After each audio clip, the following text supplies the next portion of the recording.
The Bihar teachers stream maker के मेरी mobile मेरी शिक्षा मंच पर एक बार फिर से आप सभी का स्वागत है। मेरा नाम धीरेन्द्र कुमार। पिछली वीडियो में हमने जाना था प्रकाश के परावर्तन के नियम के बारे में, दर्पण के बारे में और प्रतिबिंब के बारे में। इस वीडियो में हम जानेंगे पार्श्विक परिवर्तन। तो कहेंगे कि जब हम अपने प्रतिबिंब को किसी दर्पण में देखते हैं तो हम पाते हैं कि वो पूर्ण रूप से हमारे ही समान है, लेकिन जब हम अपना बायां हाथ उठाते हैं तो प्रतिबिंब का दायां हाथ उठता है, और जब हम अपना दायां हाथ उठाते हैं तो प्रतिबिंब का बायां हाथ उठता है। यानी कि किसी वस्तु का दायां भाग प्रतिबिंब का बायां भाग हो जाता है और वस्तु का बायां भाग प्रतिबिंब का दायां भाग हो जाता है। इसे कहेंगे पार्श्विक परिवर्तन। जैसे अगर हम R लिखें और उसे प्रतिबिंब में देखें तो ये कुछ इस तरह का दिखाई देगा। दायां भाग बायां भाग हो गया है और बायां भाग दायां भाग हो गया है। इसे कहते हैं पार्श्विक परिवर्तन। अब हम जानेंगे समतल दर्पण द्वारा बने प्रतिबिंब की विशेषता। पहला कहेंगे प्रतिबिंब समतल दर्पण में पीछे बनता है। दूसरा विशेषता होगा कि समतल दर्पण में द्वारा बना प्रतिबिंब आभासी होता है। तीसरा विशेषता समतल दर्पण द्वारा बना प्रतिबिंब हमेशा सीधा होता है। चौथा विशेषता हो जाएगा समतल दर्पण में जो प्रतिबिंब बनता है वो पार्श्विक रूप से उल्टा बनता है, यानी दायां भाग बायां भाग हो जाता है और बायां भाग दायां भाग हो जाता है। तो कहेंगे पार्श्विक रूप से उल्टा बनता है। अगर हम पांचवा विशेषता की बात करें तो हम कहेंगे कि समतल दर्पण में जो प्रतिबिंब बनता है तो वस्तु का आकार और प्रतिबिंब का आकार दोनों बराबर होता है। यानी वस्तु का आकार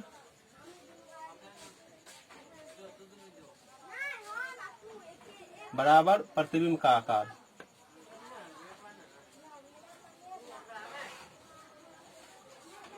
यानी जितनी बड़ी वस्तु है उतना ही बड़ा प्रतिबिंब बनेगा। अगर हम छठे विशेषता की बात करें तो हम कह सकते हैं कि प्रतिबिंब की दूरी और वस्तु की दूरी दोनों समान होगी। समतल दर्पण में मान लीजिए ये दर्पण है और ये वस्तु है, तो ये वस्तु की दूरी अगर 1 मीटर है तो यहाँ से जो प्रतिबिंब बनेगा दर्पण से पीछे उसकी भी दूरी 1 मीटर होगी। तो प्रतिबिंब की दूरी और वस्तु की दूरी भी समान होती है। अब हम जानेंगे उपयोग। तो पहला आएगा समतल दर्पण का उपयोग।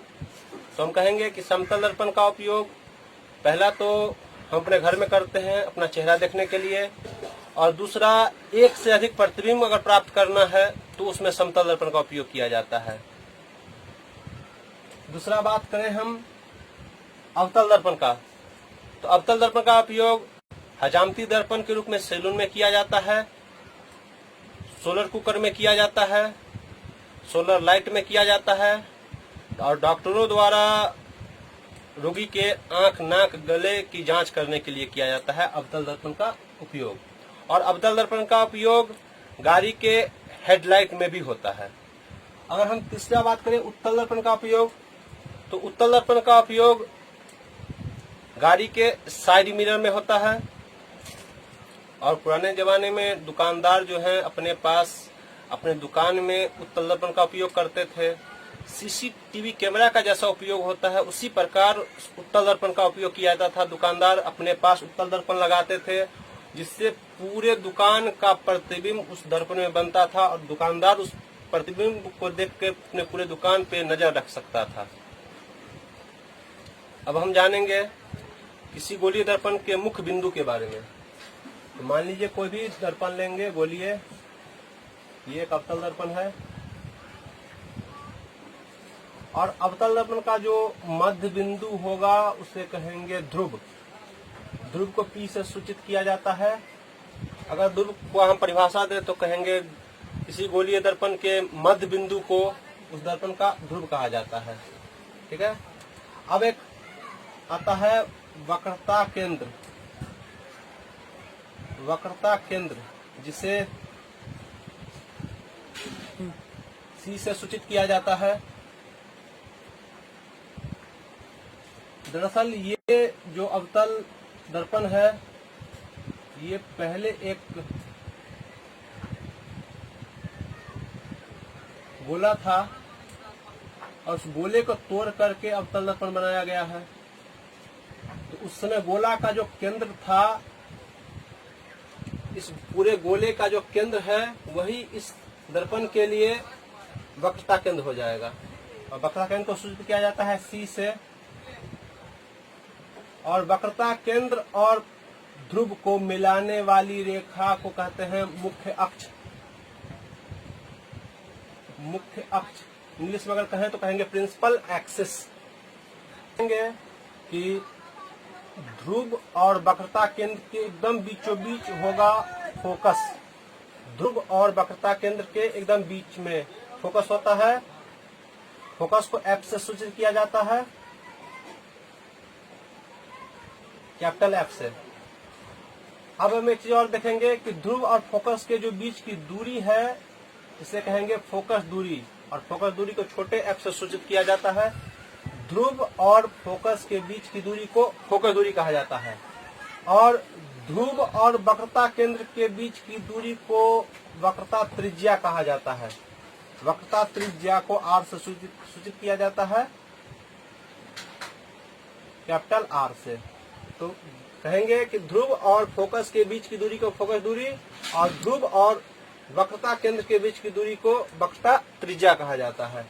और एक चीज और जानना है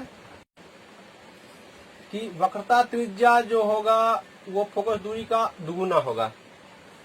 वक्रता त्रिज्या फोकस दूरी की दुगुनी होगी, या हम कह सकते हैं कि फोकस दूरी जो होगा वक्रता त्रिज्या का आधा होगा। तो दो फॉर्मूला यहाँ पे बनता है, r बराबर 2f या f बराबर r/2, यानी वक्रता त्रिज्या फोकस दूरी का दुगुना कह सकते हैं, या ये कह सकते हैं कि फोकस दूरी वक्रता त्रिज्या की आधी होती है। अब हम कहें अवतल दर्पण का फोकस। तो अवतल दर्पण, ये एक अवतल दर्पण है। अगर अवतल दर्पण की फोकस की परिभाषा की बात करें तो कहेंगे मुख्य अक्ष के समांतर चलने वाली प्रकाश की किरण अवतल दर्पण से परावर्तन के बाद मुख्य अक्ष को जिस बिंदु पर काटती है उसे कहेंगे फोकस। ये मुख्य अक्ष, इसके समांतर प्रकाश किरण चली और अवतल दर्पण से टकराने के बाद मुख्य अक्ष को इस बिंदु पर काटती है। इस बिंदु का नाम हो जाएगा फोकस। तो परिभाषा की बात करें तो कहेंगे मुख्य अक्ष समांतर चलने वाली प्रकाश किरण अवतल दर्पण से परावर्तन के बाद मुख्य अक्ष को जिस बिंदु पर काटती है उस बिंदु को अवतल दर्पण का फोकस कहा जाता है। यही अगर हम उत्तल दर्पण की फोकस की बात करें, उत्तल दर्पण की फोकस, तो हम कहेंगे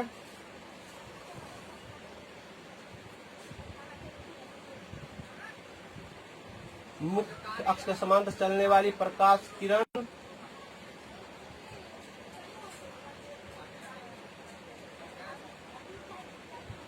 मुख्य अक्ष के समांतर चलने वाली प्रकाश की किरण उत्तल दर्पण से परावर्तन के बाद मुख्य अक्ष को जिस बिंदु पर काटती हुई मालूम पड़ती है। यहाँ हम देखेंगे कि प्रकाश किरण गई है और टकराकर ऊपर चली आई है, लेकिन ये जो है आभासी रूप से काटती हुई मालूम पड़ेगी। तो उस बिंदु को कहेंगे अवतल दर्पण, उत्तल दर्पण का फोकस। कहेंगे मुख्य अक्ष के समांतर चलने वाली प्रकाश की किरण उत्तल दर्पण से परावर्तन के बाद मुख्य अक्ष को जिस बिंदु पर काटती हुई मालूम पड़ती है उस बिंदु को उत्तल दर्पण का फोकस कहते हैं।